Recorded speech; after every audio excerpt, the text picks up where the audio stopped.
Alhamdulillah, 5 tahun yang lalu, Allah beri kami kesempatan. Valdo Maldini, anak kampung ini menempuh cita-cita yang tak pernah terbayangkan sebelumnya, menamatkan studi di Imperial College London, Inggris. Banyak peraih Nobel Sains, industrialis besar dunia, dan orang-orang kreatif penoreh sejarah berkuliah di sana, yang dengan temuan mereka mengubah peradaban manusia, mengubah industri, dan pada akhirnya menciptakan banyak lapangan-lapangan pekerjaan baru. Ini adalah satu kampus terbaik di bidang teknik di Eropa. Di sana, orang kampung dari Tapan pesisir selatan ini bertemu dengan banyak orang-orang hebat dari seluruh dunia, dari Afrika, dataran Eropa, hingga Amerika Latin. Jadi, satu-satunya orang Indonesia di kelas ternyata awalnya tidak terlalu nyaman, tapi kami diajarkan oleh orang-orang tua kami, alam tak kambang jadi guru, cepat belajar dan beradaptasi. Kami belajar menjual pikiran untuk menjadi lapangan kerja. Menarik bukan? Apa itu? Kami belajar mengubah apapun yang menjadi bahan penelitian, mengolahnya, kemudian menjadi sesuatu yang bisa diproduksi secara massal. Kami berdagang ke pabrik-pabrik untuk menjual ide kami. Bahkan, beberapa kawan saya yang berani membuka pabrik sendiri, kami pun masing-masing punya paten sendiri. Bayangkan, ternyata touchscreen yang kita pakai hari ini bentuk dasarnya sudah ada sejak tahun 1980-an. Saya baca di banyak jurnal. Kami ingin pulang ke Indonesia, ingin membuka pabrik, membuka lapangan kerja baru untuk warga Indonesia. Kami mulai sebuah pabrik kecil untuk membuat pewarna cat, semen, dan lain-lain. Pigment namanya. Selama ini, bahan kita diekspor ke China dan India, lalu diproduksi di sana. Kemudian, kita beli harganya 5 kali lipat, hampir 500%. Banyak sekali.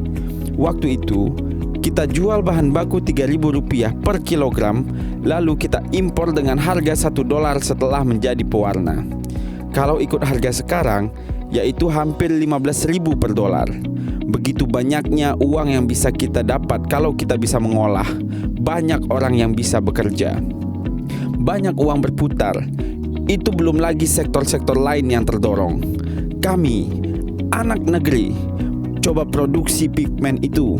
Sebulan, 2 bulan, produksi kami coba berjalan. Lalu mulai puluhan hingga ratusan karyawan baru bekerja. Anak 25 tahun ketika itu punya ratusan pekerja. Ya, kami rasa sangat bersyukur kepada Allah Subhanahu wa Ta'ala dapat memberikan pekerjaan untuk banyak orang. Saat usaha makin besar, mulai kami berhadapan dengan kekuatan politik.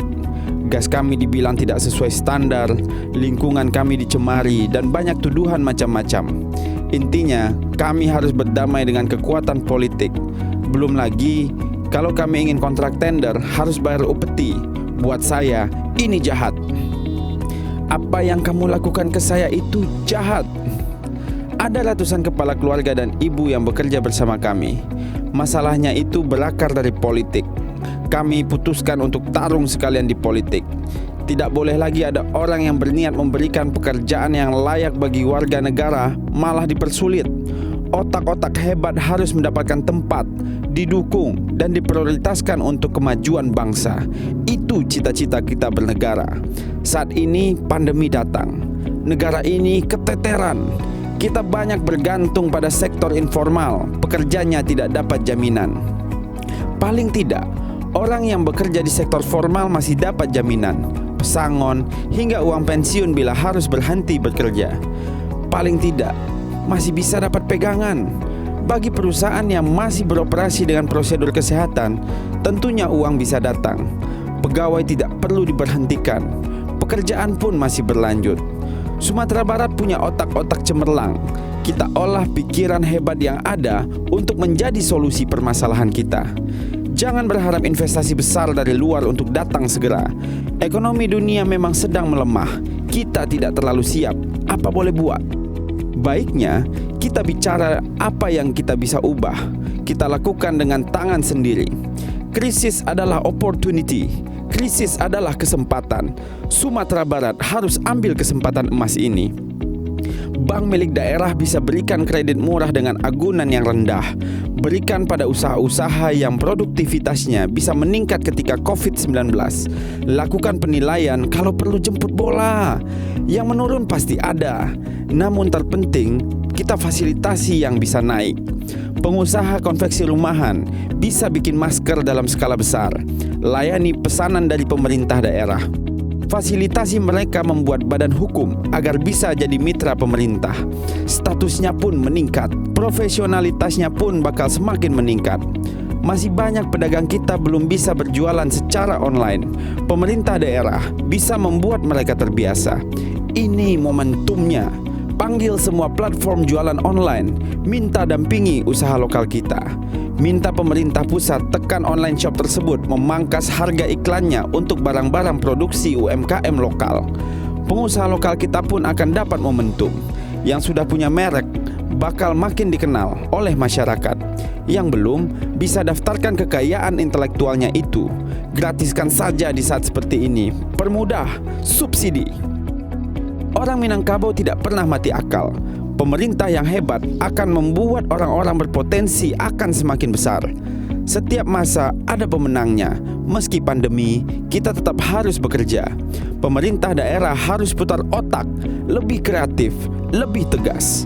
Kita tidak boleh berhenti bangun masa depan. Yang kita sedang rancang sekarang adalah masa depan. Masa depan Sumatera Barat bukan pada sumber daya alam, tetapi pada otak-otak cemerlang, terutama kalangan muda.